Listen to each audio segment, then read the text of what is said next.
Alors la semaine dernière, on avait travaillé sur les textes écrits de Raban-Mort et sur le fonctionnement donc du rapport du texte au manuscrit, de l'image au manuscrit, de l'hexamètre dactylique à une représentation spatiale. On avait vu qu'il y avait quelque chose de relativement important.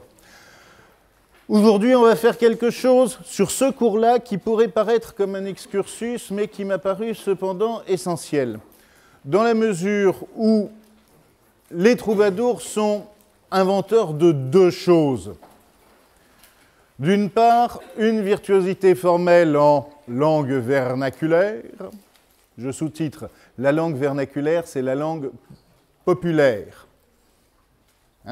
D'autre part, c'est relativement anecdotique, l'histoire veut qu'ils aient inventé l'amour.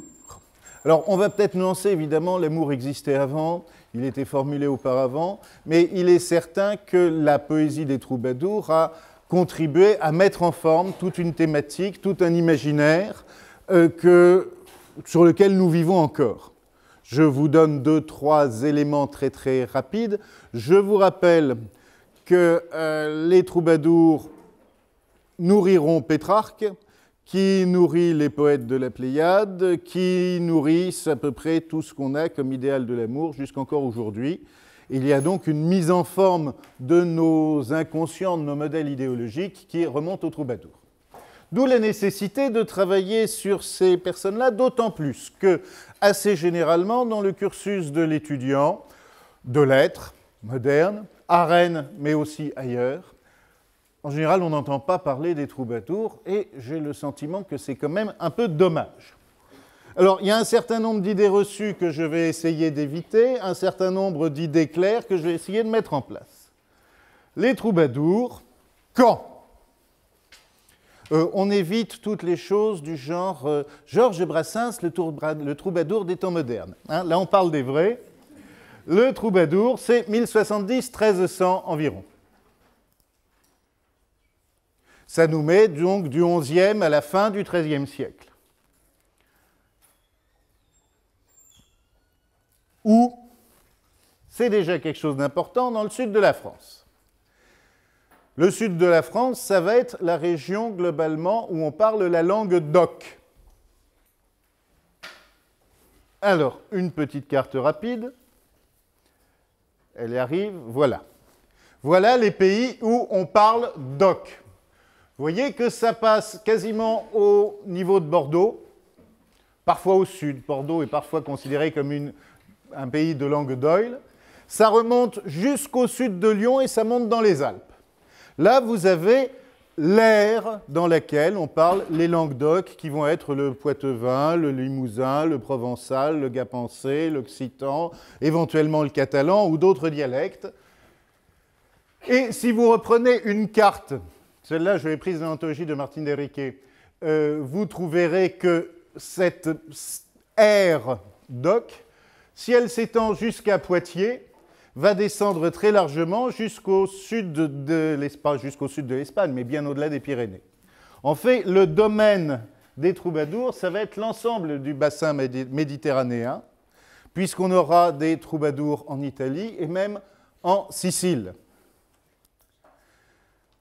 Je le dis, c'est aussi quelque chose d'important. Les troubadours auront suffisamment d'impact pour, d'une part, nourrir une certaine idée de la poésie lyrique en langue d'oïl, c'est-à-dire au nord de la France, mais même aussi en Allemagne. Quand vous entendez parler des Minnesänger, des chanteurs de mine, ce sont des gens qui reprennent la thématique de l'amour courtois. Donc vous avez un mouvement qui prend sa base, on va le voir, entre Poitiers et Limoges, pour faire simple, et qui va avoir une ampleur suffisante pour descendre au milieu de l'Espagne, au sud de l'Italie et au nord de l'Allemagne, en traversant la France. Donc, pas absolument négligeable, on est d'accord. Alors, le problème, une fois qu'on a dit ça, où et quand, reste à savoir ce que c'est exactement qu'un troubadour. Alors, on va commencer à Saint-Martial de Limoges. Limoges, vous voyez, c'est dans le centre. C'est une ville de pays d'oc. dans lesquels vous avez une cathédrale, Saint-Martial, qui a une grande importance à cette époque-là, dans la mesure où c'est autour de Saint-Martial et de l'école de Saint-Martial, au cours du XIe siècle, que se développe une nouvelle technique de chant liturgique à partir du trope. Regardez-le, ce petit mot, le trope. À moins d'avoir étudié Fontanier et Dumarsais par cœur, vous ne l'avez pas souvent rencontré. Qu'est-ce qu'un trope? Voilà. À la question, j'apporte la réponse.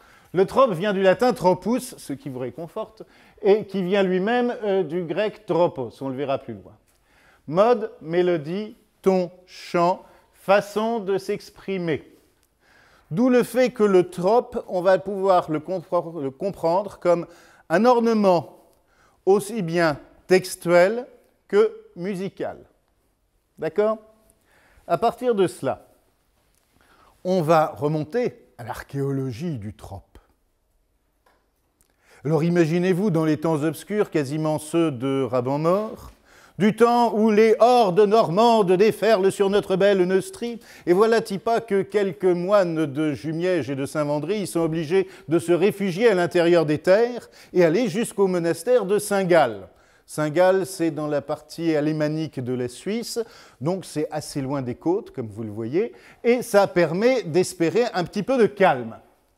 Et voici que Notker Balbulus, Notker le Bègue, explique qu'il tombe sur cette technique qu'avaient des moines de Jumièges de donner des astuces mnémotechniques.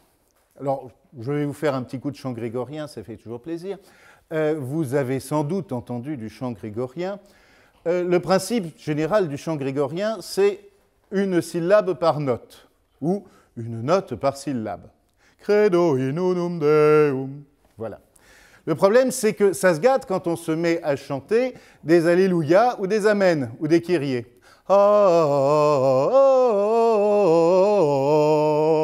Amen. Bon. Ça, je vous fais la version courte, c'est globalement le credo grégorien qu'on chante encore dans certains rites archéologiques ou quand j'étais petit avant Vatican II. Mais dans la liturgie monastique, on a parfois des phrases musicales beaucoup plus importantes et très difficiles à mémoriser. D'où l'idée que développe ici Notker de composer un petit texte où, sur chacune des notes de cette grande vocalise, on pourrait rajouter une syllabe. À ce moment-là, le texte se fabrique à partir d'une phrase musicale et permet de la mémoriser. À partir de ce moment-là, vous voyez ce qui se passe. Chaque texte va donner lieu à des vocalises à un moment ou à un autre. Chaque vocalise, chaque ornementation, pour être plus aisément mémorisable, va donner lieu à un texte. Et ainsi se met en place ce travail du trope, c'est-à-dire de la création, de l'amplification, de la floraison, toujours dans un rapport texte-musique. À partir de cela, Saint-Martial, à Limoges, l'école de Saint-Martial développe très largement cette technique et on a conservé une trentaine de manuscrits de la bibliothèque de Saint-Martial, manuscrits du XI-XIIe siècle, qui sont des merveilles, il y en a plusieurs à la Bibliothèque nationale, dans lesquels on voit ces textes musicaux mis en forme. On appelle ça, à ce moment-là, un tropère. Alors, attendons, tropère, ça devient intéressant, parce que vous comprenez que le troparium, c'est l'endroit où on fait des tropes. C'est l'endroit où on va resserrer les tropes. Alors, le tropator, c'est celui qui fait des tropes, musique ou poème. En provençal, ça va donner troubadour, avec des hauts fermés, troubadour. Ce qui fait qu'on écrit troubadour, ou on peut écrire troubadour, c'est toujours la même façon de prononcer troubadour, avec un haut très fermé. Nous y voici étymologiquement, le troubadour, c'est celui qui compose des textes et de la musique et ou des textes. Tropare, ça va donner le verbe trouver. Il est logique à ce moment-là qu'au nord de la Loire, en pays d'Oyle, le poète qui écrit des textes et éventuellement de la musique s'appelle un trouvère.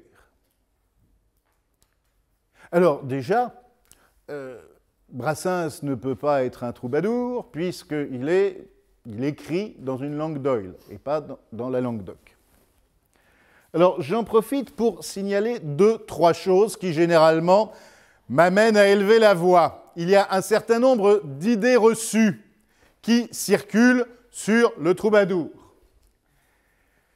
Le troubadour est un auteur-compositeur. Il fait des tropes.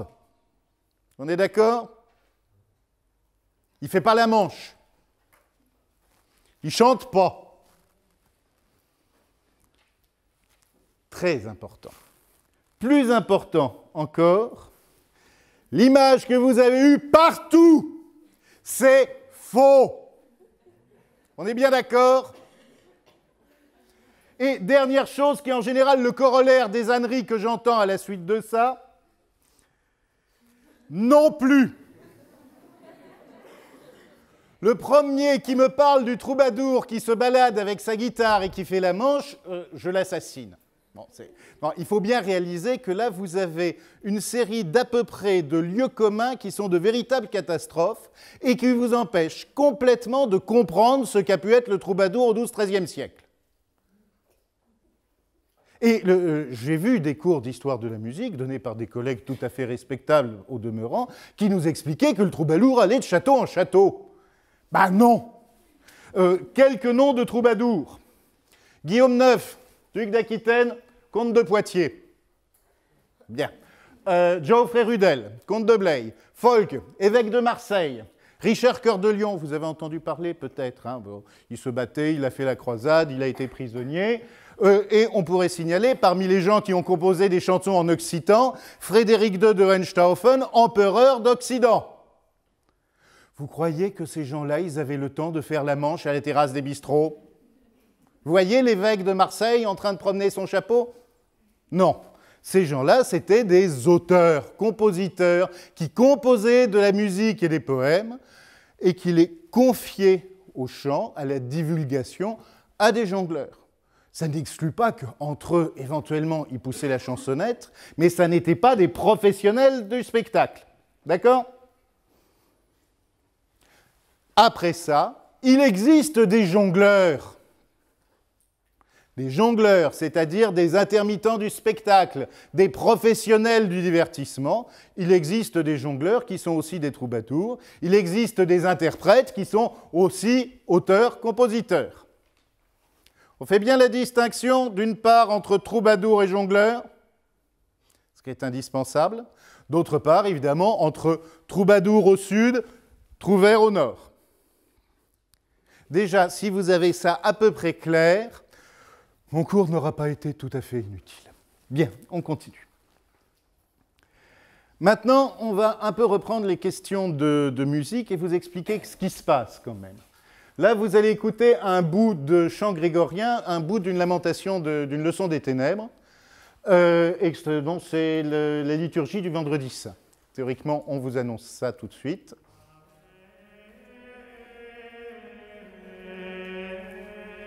Alors, vous vous souvenez du fonctionnement du chant grégorien et surtout des leçons des ténèbres.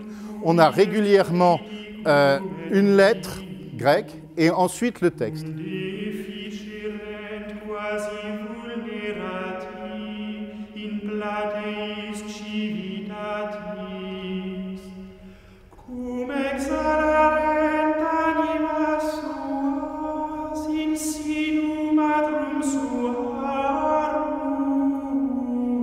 On pourra arrêter là.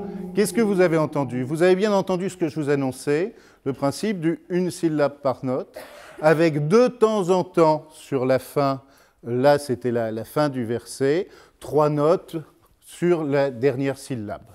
On a donc quelque chose de très régulier, de très homogène.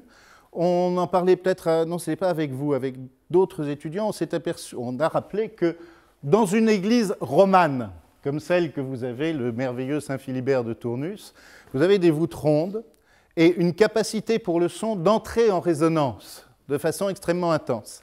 À partir de ce moment-là, il n'est pas possible de faire des mélodies très compliquées, il n'est pas possible de faire une polyphonie, tout simplement parce qu'il reste toujours du son résiduel. L'intérêt du chant grégorien, quand il est bien fait, c'est que justement, à la note que vous entendez se superpose la note précédente qui résonne encore fortement et la note encore précédente qui s'entend de façon plus légère. Vous avez constamment une harmonie dans le chant grégorien qui est due, je dirais, à la résonance, à l'écho qui se trouve dans l'édifice religieux. Si on l'écoute, je dirais, dans un endroit sans écho, on tue l'essentiel de l'intérêt du grégorien. Alors maintenant, on va écouter un bout d'un tropaire de Saint-Martial, donc il s'agit d'une petite prose, une violata Maria, et vous allez voir comment ça se passe. Vous allez pas apercevoir que c'est beaucoup plus riche et complexe. Vous allez vous en apercevoir.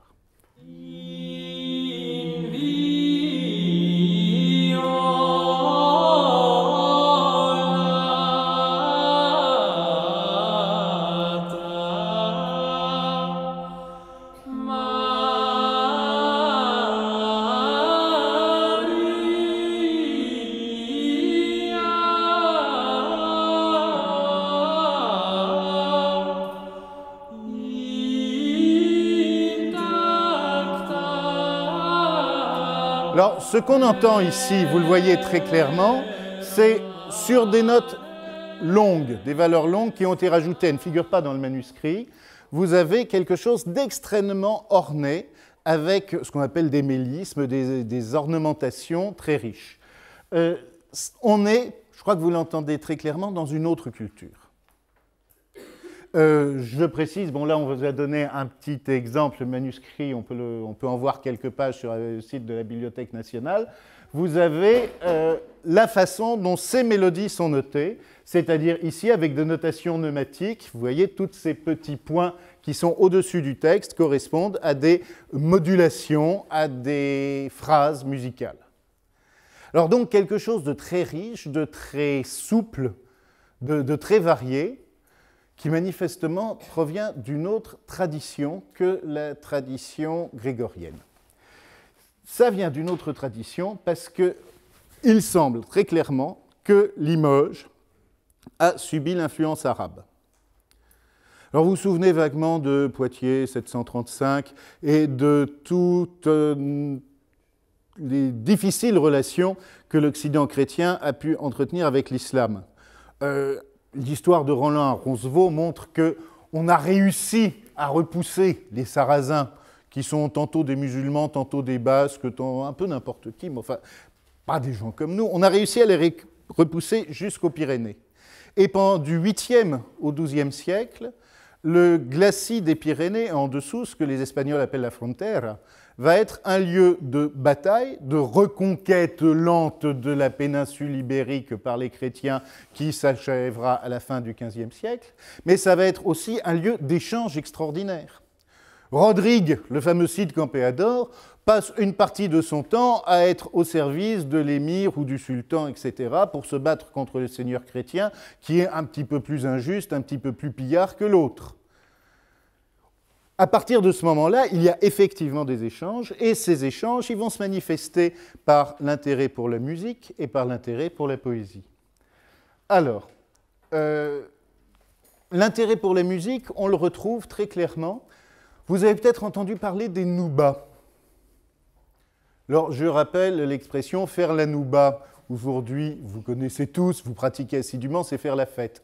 Bon, il faut savoir que la nouba, c'est un mot d'origine algérienne, d'Afrique du Nord, qui renvoie à toute une cérémonie, à tout un cycle musical qui peut durer plusieurs heures et qui est extrêmement ancien et traditionnel. Quand on écoute une nouba arabo-andalouse, on est dans une musique qui se chantait déjà au XII-XIIIe siècle et qui est quelque chose d'extrêmement élaboré. Dans ces structures de nouba, vous avez des strophes et des poèmes relativement compliqués, donc les mouvasharat d'une part, et d'autre part un système strophique relativement complexe. Je vous en donne un exemple là sur le strophe qui suit. Vous voyez, on a fait une transcription en caractère romain du texte arabe, ce que vous constatez, c'est un système de rimes A, B, et ensuite on a une rime orpheline qui va fonctionner en refrain. Ça, vous l'avez chez les textes des premiers troubadours. Mais ce qui m'intéresserait, ça serait qu'on écoute un petit peu ce qui se passe dans une mouchawasha algérienne.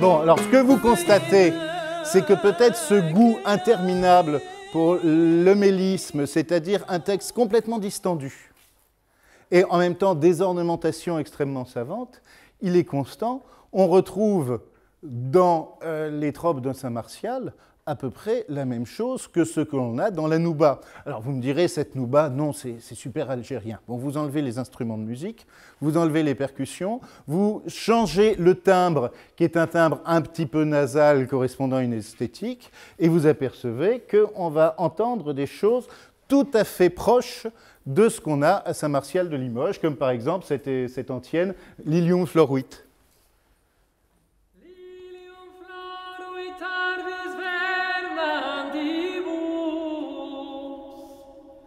Que fonts de Libano l'infestrigantibus fovet et relevant zephyris flautibus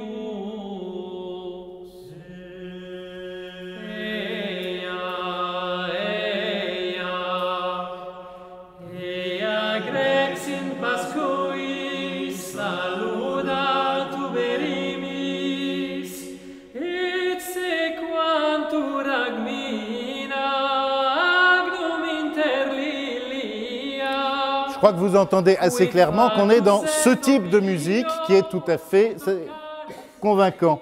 Et si on écoute maintenant d'autres exemples, je faisais défiler par derrière des illustrations qu'on a dans des manuscrits de Saint-Martial, qui sont intéressantes. Les manuscrits de Saint-Martial, théoriquement, ça renvoie à la musique religieuse. Et quand vous voyez des petits bonshommes qui jonglent, d'autres qui jouent de la harpe, etc., ça veut dire qu'il y a vraiment une intrication de la musique religieuse et de la musique profane. Écoutons maintenant la tentative de reconstitution qu'a fait Brice Duisy d'une canso de troubadour de Guillaume IX d'Aquitaine, le tout premier. Poste de chantar.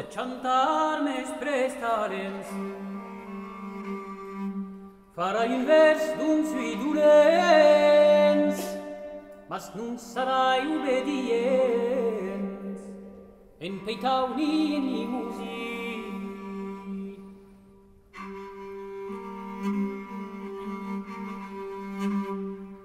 Avec sa vielle, vous apercevez qu'on est déjà assez proche, en fait, de l'univers arabe des Noubas. Voilà, alors ça c'était le premier élément que je voulais vous poser, et sur lequel on aurait pu insister davantage si on avait eu le temps, sur le fait que la thématique musicale, vous voyez qu'elle est parente, la thématique textuelle aussi. Il y a une sensualité dans la musique arabe, il y a une sensualité dans les chansons edjaliques qu'on a pu conserver, qui est tout à fait comparable à celle que l'on aura chez les troubadours. Mais cette influence arabe ne suffit pas à expliquer proprement tout l'univers des troubadours. Qu'y a-t-il d'autre? Je suis désolé de le dire pour ces dames, mais la société dominante au XIIe siècle, au XIe siècle, c'est une société d'hommes. Et pas n'importe quels hommes, les guerriers. Vous vous souvenez de la distinction traditionnelle entre les guerriers, les prêtres et les paysans. Il est évident que ce sont là les guerriers qui commandent. Et qui commandent des endroits extrêmement importants. Regardons ce qui se passe un peu dans le sud de la France, le château de Quéribus, qui est quand même quelque chose de fabuleux. Avouez que si on a oublié le sel, c'est un peu impressionnant. le château de Montségur. Désolé, ma photo est en noir et blanc, mais vous voyez quand même l'importance de ces forteresses. Et même si le château de Castel del Monte est un peu moins impressionnant, on est quand même dans cet univers militaire. Alors, qui dit militaire dit société d'hommes. Société d'hommes jeunes, plein d'entrain, et effectivement qui sont sans femme. Et qui est la femme dans le château? La châtelaine et la fille du châtelain. Alors, le problème, c'est exactement celui qui se retrouvait il y a encore une vingtaine d'années dans les lycées qui n'étaient pas mixtes, où vous aviez des cohortes d'adolescents boutonneux qui rêvassaient sur la seule fille qu'ils étaient à peu près capables de voir, qui était la fille du proviseur. Si vous lisez les aventures du Grand Duduche, immortalisé par Cabu, vous verrez toute la cristallisation affective qui se fait autour de la fille du proviseur, dont globalement tous les garçons sont éperdument amoureux. Enfin, amoureux, on ne sait pas, mais c'est en tout cas l'être qui occupe leur pensée. À partir de ce moment-là, vous voyez qu'il est absolument indispensable à une société de jeunes gens pleins de sève de trouver à la fois des éléments de canalisation morale et de sublimation. L'amour courtois, la tradition des troubadours va permettre de répondre à ces demandes-là. Dans la mesure où tout le monde va se mettre à se cristalliser, à fantasmer sur la dame, sachant en plus que le jour où on épouse la dame, elle apporte une dot et on a les terres, et au lieu d'être un cadet de famille sans le sou, on devient un riche propriétaire terrien. Donc la femme, c'est sur tous les plans, la possession de la femme, c'est la possession d'une puissance, l'accès à une puissance. Et tout cela, ça s'appelle le désir. Alors j'ai été chercher le dictionnaire étymologique parce qu'on oublie toujours ce que signifie le désir. Le désir, c'est ce qui me sépare de l'étoile. C'est cette distance impossible à combler. Vous connaissez le fameux vers de Ruy Blas, « Je suis le ver de terre amoureux d'une étoile ». Évidemment, cette distance, elle est impossible à combler, et c'est ce que la parole va être chargée de matérialiser. Regardez qu'on est en train de faire un glissement de sens. Il ne s'agit plus de tirer son plaisir d'une femme, ce qui globalement s'apparente au viol. Il s'agit d'essayer de sublimer cette absence de plaisir pour en faire quelque chose de supportable et éventuellement de plaisant. Le désir devient l'espace qui me sépare de mon assouvissement, espace que j'essaye de meubler, d'arpenter par la musique, par la parole, par le chant, par l'exploit. La femme est au-dessus de moi, j'essaye de la mériter, d'où le fait que parmi les dimensions des troubadours, il y a toute la dimension du meliorar, M-E-L-H-U-R-A-R, l'idée que l'on doit s'améliorer pour être digne de la dame. Vous voyez qu'on est dans une situation où le désir, tout simplement la pulsion, et on va le dire franchement, le rut, va être réorganisé de façon à améliorer une société, à la civiliser, à la polisser et à l'amener au mieux de ce qu'elle est capable d'offrir.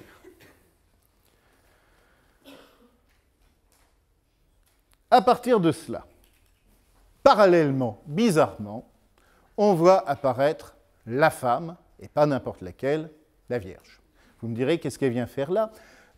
Repensez à toutes vos églises romanes, celles dont vous avez le souvenir. Je vous parlais de Saint-Philibert, Saint-Lazare d'Autun, la Madeleine de Vézelay, Saint-Trophime, Saint-Césaire, Saint-Cernin de Toulouse. Toutes les églises romanes sont dédiées à des saints et généralement à des évêques fondateurs. À partir du XIIe siècle, on est en train de découvrir une autre dimension de la religion qui est la présence de la Vierge, celle que Claude Gilbert Dubois appelle Dieu la fille. C'est-à-dire qu'au Dieu juge, intransigeant, celui qui apparaît au jugement dernier pour damner les méchants, celui qu'on voit sur le portail de Moissac, sur le portail d'Autun, sur le portail de Vézelay, on va substituer une figure, celle d'une femme qui m'aime et me comprend, qui a la capacité à prendre en compte les faiblesses humaines et qui va être une figure de la mère, celle qui nous pardonne, celle qui va avoir ce rôle extrêmement essentiel. Et vous pourrez remarquer qu'à partir de la fin du XIIe siècle, la plupart des églises construites et des cathédrales s'appelleront Notre-Dame, Notre-Dame de machin, Notre-Dame de Paris, de Chartres, de Laon, etc. Ça correspond, ça, à un changement des mentalités, un changement double, si vous voulez, qui fait qu'aux alentours du XIIe siècle, mettons entre 1050 et 1150-1200, cette bascule se fait de façon radicale. Là, je vous donne donc la reproduction de la Vierge de Rocamadour, que je trouve tout à fait extraordinaire et d'une grande modernité, si vous y réfléchissez. Si vous comparez à ce que peuvent être les Vierges romanes auvergnates de cette époque-là, vous voyez qu'on est déjà dans une autre dynamique. Du coup, la femme va être non plus une quantité négligeable, ça va être effectivement un interlocuteur, et on va voir arriver progressivement une thématique de l'amour courtois. Thématique qui fait que dans toute femme on voit la Vierge, dans la Vierge on voit toutes les femmes, le désir devient à chaque fois une occasion de s'améliorer. Mine de rien, la Bretagne est encore en première ligne, puisque c'est celui qui va divulguer dans l'univers aristocratique cette idée que la femme n'est pas quantité négligeable, ça va être Robert d'Arbrissel, qui est né dans la région de Rennes, et qui va avoir une carrière de prédicateur tout à fait extraordinaire, tout en étant un petit peu mal vu, parce que rendez-vous compte, les hommes le suivent, mais les femmes aussi. Mon Dieu, que c'est répugnant. Et les femmes et les hommes vont faire des choses ensemble, paraît-il. On ne le sait pas. En tout cas, ce qu'il y a d'intéressant, c'est que, favorablement accueilli par la famille des Plantagenêts, Robert d'Arbrissel pourra fonder la première abbaye de femmes, l'abbaye de Fontevraud, qui sera l'abbaye royale des Plantagenêts, celle où seront enterrés, au hasard, Aliénor d'Aquitaine et Henri II et Richard Cœur de Lion. Alors Richard Cœur de Lion qui compose des cansos de troubadour, et Aliénor d'Aquitaine, qui est l'arrière-petite-fille du premier troubadour, Guillaume IX. Ce n'est pas tout à fait négligeable. Arrivons à Guillaume IX. Alors, vous avez un portrait de Guillaume IX, là. Il y a un certain nombre de manuscrits qui nous conservent des vidas, à savoir des récits biographiques plus ou moins inventés. Et sur certains manuscrits, on a les images, les portraits de ces seigneurs et de ces poètes. Guillaume IX, c'est assez extraordinaire. C'est un grand seigneur, hein. Je le disais, comte de Poitiers, duc d'Aquitaine. Et on nous le présente au départ comme un grand trichador de domnas, un grand trompeur de femmes. Et il a des textes tout à fait admirables sur la façon dont il se fait passer pour muet, et qu'il arrive ainsi dans un château où se trouvent 3 jeunes femmes, 3 sœurs très belles et très vertueuses, qui se demandent, est-il bien muet ce garçon? Il est bien fait, mais est-il bien muet? Alors, elles vont faire un test pas tout à fait sympathique, lui prendre un chat sauvage et le lui passer dans le dos, toutes griffes acérées, et le jeune homme est tellement muet qu'il ne dit rien. Moyennant quoi, les 3 dames sont rassurées et vont pouvoir tirer de lui tout le plaisir dont elles sont frustrées depuis si longtemps. Vous voyez qu'on est tout à fait dans l'amour courtois. Au bout de 15 jours de ce régime plein d'entrain, Guillaume IX raconte qu'il rentre chez lui et se met à raconter l'histoire. Bon. On est dans l'histoire du trichador des domnas. Vous avez une autre canso de Guillaume IX qui raconte qu'il a 2 beaux chevaux, 2 belles juments. Une blanche qui bat l'amble, etc., une noire qui cavale, etc. Et il fait une description enthousiaste de ces 2 chevaux en se tournant vers le public et en disant « Dites, lequel dois-je préférer ? Laquelle de ces montures dois-je préférer, de dame machin ou de dame Arsène ? C'est-à-dire de mes 2 maîtresses que j'ai représentées sous la figure de juments et de cavales enthousiastes. » Bon, j'aime bien ce genre de truc parce que ça casse l'ambiance, manifestement. Vous demandez un peu où vous êtes. l'amour courtois, ça n'est pas quelque chose qui sort comme ça.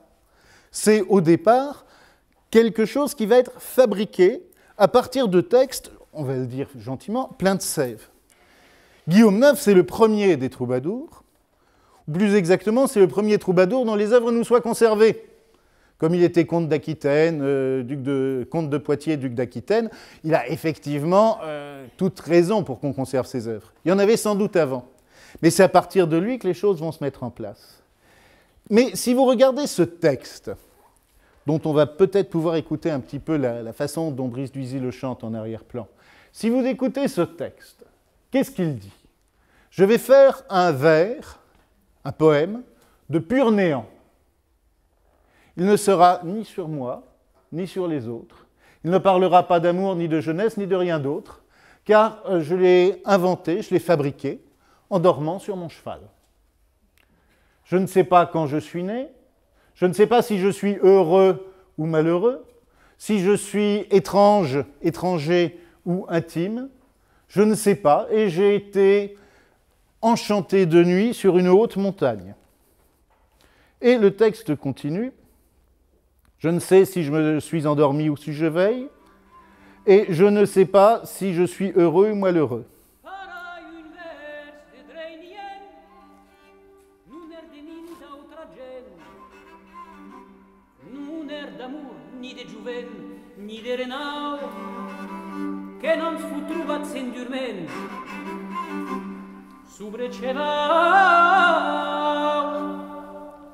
La suite du texte. J'ai une amie, je ne sais pas qui c'est, je ne l'ai jamais vue, je ne l'ai jamais fait, et je ne sais pas si ça me plaît ou si ça me déplaît, je m'en fiche. En tout cas, elle n'est ni normande ni française, et elle n'est pas chez moi. Alors, je suis amoureux d'une femme, hein, vous entendez, dont je ne sais pas si elle existe. Je ne l'ai jamais vue et je l'aime. Et elle ne me rend ni tort ni raison. Quand je ne la vois pas, je m'en porte très bien. Je m'en fiche. Mais je n'en sais pas de plus belle et de plus noble et qui vaille davantage. Je ne sais pas où elle est, si elle est dans une montagne ou dans une plaine. Voilà.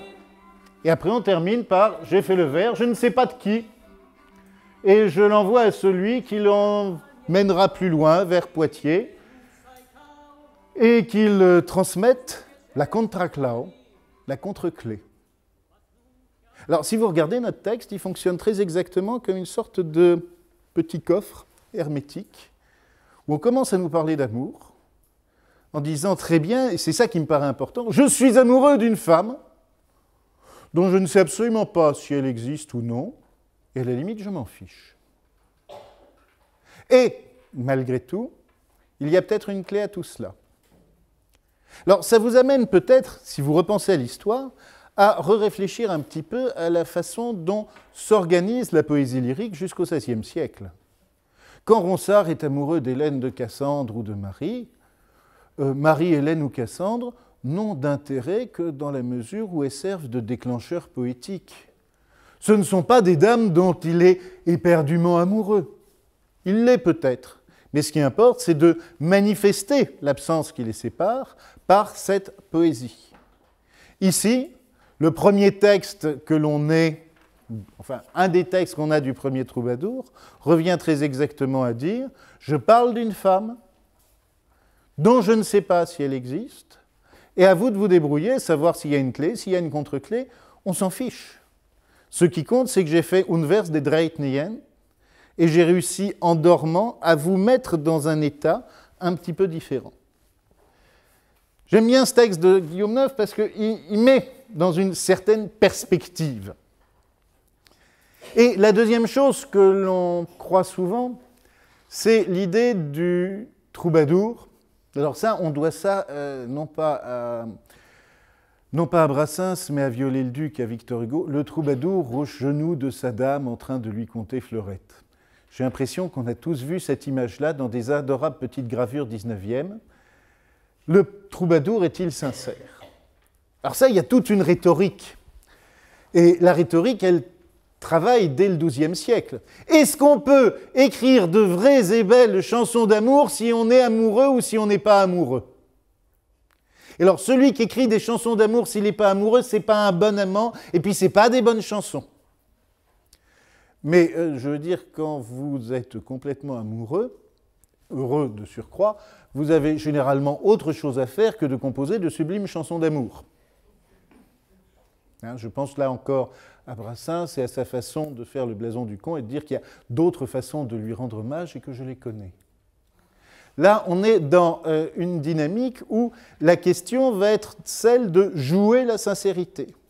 Il faut que le poète, à froid, soit capable de se remémorer ses émois amoureux pour les transcrire avec la plus grande vraisemblance, le plus grand métier, s'appuyant non pas sur une sincérité immédiate, mais sur une sincérité, je dirais, mémorielle.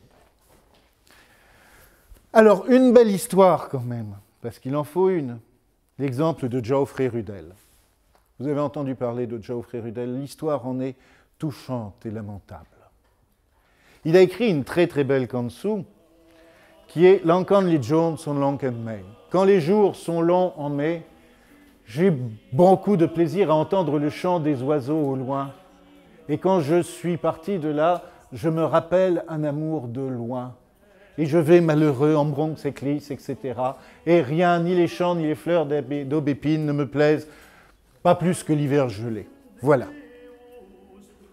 Ce qu'invente Geoffrey Rudel dans ce texte, c'est l'amour de loin, l'amour de l'homme.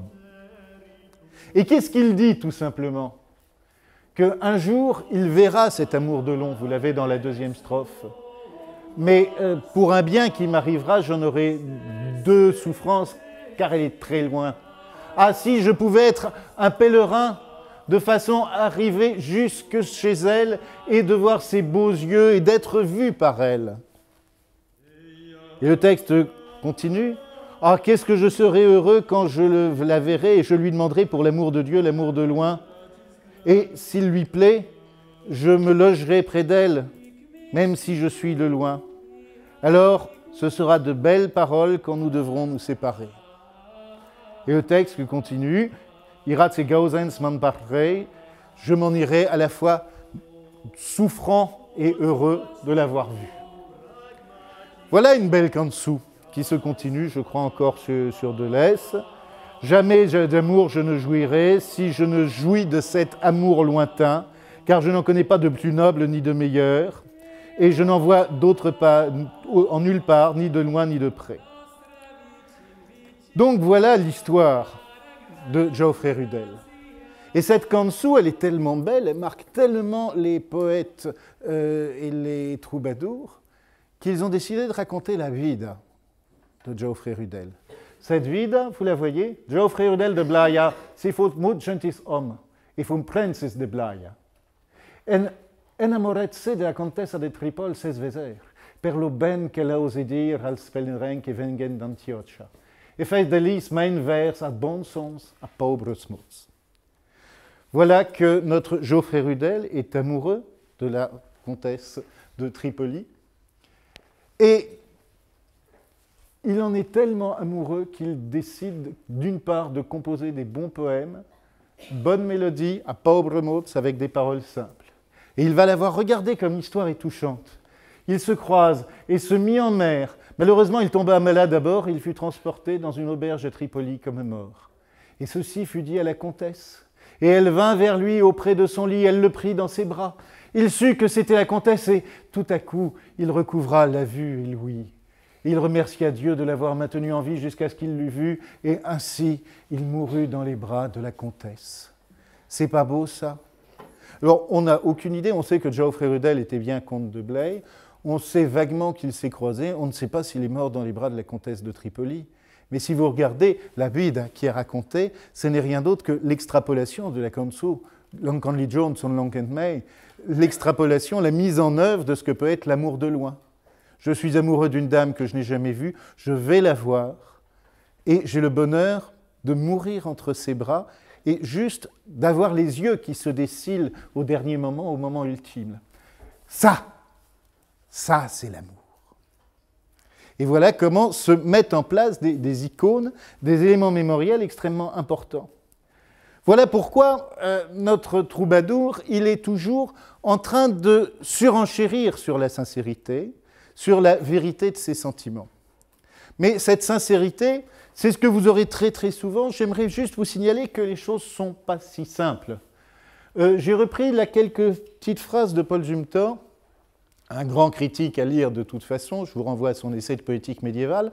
Paul Zumthor, dans l'Universaliste, donne une petite définition très claire des 3 niveaux de Trobar. Et on commence par le plus simple, le Trobar le ou leu, simple et dépourvu de figure. Je raconte les choses. Et c'est effectivement ce que fait Geoffrey Rudel, sur des mélodies simples. Et à part ce concept d'amour de l'ogne, qui est peut-être un petit peu difficile, tout se comprend de façon très très simple.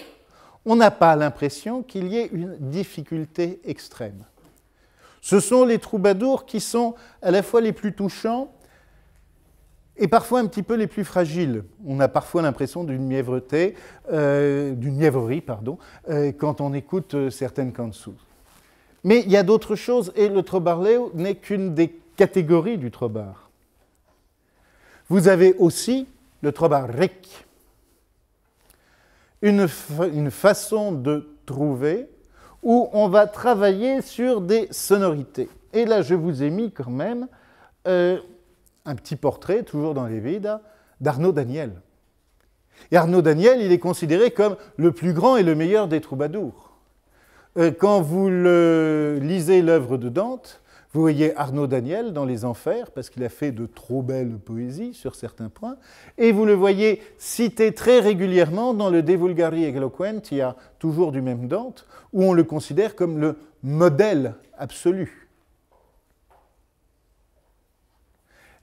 Pour vous donner un exemple rapide de la poésie d'Arnaud Daniel, ce texte-là, qui ne vous paraît pas si compliqué que ça, mais Laura Mara, faz boer brancux clarzeie, quel douze espèces a frelia esletsbex, del ausel ramens de babsit mu, pars et non pars, perché me force per far redir placer a magni per lei, qui m'avera zbat out, dont aime mourir, si l'enfance no m'assomme.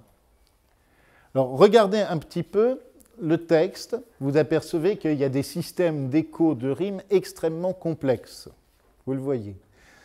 On a ainsi une strophe très élaborée, mais cette strophe très élaborée peut se résumer, peut se ramener à une série d'alternances de décasyllabes et d'octosyllabes. On se retrouve avec un texte qui peut, d'une certaine façon, se composer et se décomposer. Et en plus, je reprends la citation de Martin Derriquet qui est en dessous, on a une expression très complexe, ce qui fait qu'il y a des choses à chercher, il y a du sens à chercher, il y a une complexité formelle extrêmement élaborée à mettre en place. Ça, c'est l'exemple du trobarric. Arnaud Daniel sera l'inventeur, entre autres, de la sextine, dont je vous parlerai non pas la semaine prochaine, mais dans 15 jours, ou après les vacances, je ne sais plus, ce qui est une forme extrêmement riche et qui aura toute une série de conséquences. Dernier trobar, celui qui va m'intéresser évidemment, c'est le trobar clos. Le trobar clos, hermétique. Celui qui réclame une clé d'une certaine façon. L'obscurité des métaphores, clôture du sens, là c'est la formule de Zumthor. Et on considère qu'il s'agit d'un art consistant en la simultanéité des jeux d'opposition et d'un mouvement d'intégration des contraires. On va avoir pour cela l'exemple absolu qui sera celui de Rimbaud d'Orange, sur lequel on travaillera la semaine prochaine. Une petite parenthèse toutefois sur ce que peut représenter le trobar clos. À partir du moment où un texte est complexe, voire difficile, se démultiplient les lectures ésotériques.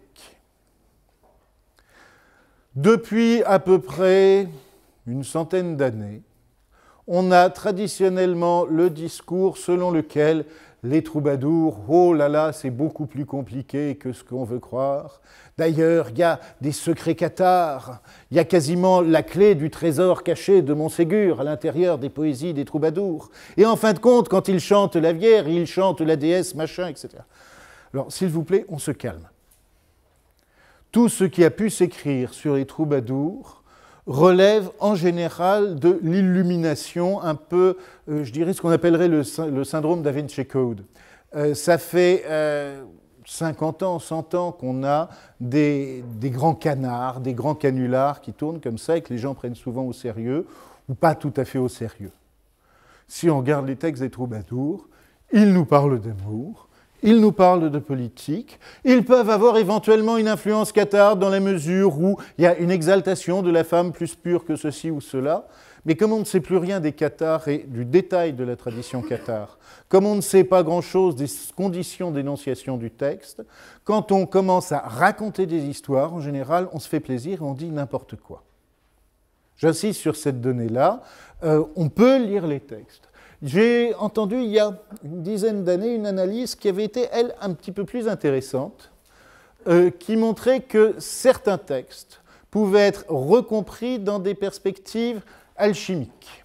Mais alors, attention, ça nous mettait en Provence, au milieu du XIIIe siècle, dans des milieux judéo-comtadins, au moment où l'alchimie et la Kabbale émergent des communautés juives et peuvent éventuellement avoir une influence. Il y avait un très bel article sur une kansu qui commence par « Alunal lutsuna luna lutens », Alunel, lui, une lune luisante. Et à ce moment-là, ça pouvait être considéré comme éventuellement un écho d'incidences alchimiques. C'est la seule démonstration convaincante que j'ai eue. Il se peut qu'il y en ait d'autres, mais je ne pense pas qu'il y en ait beaucoup.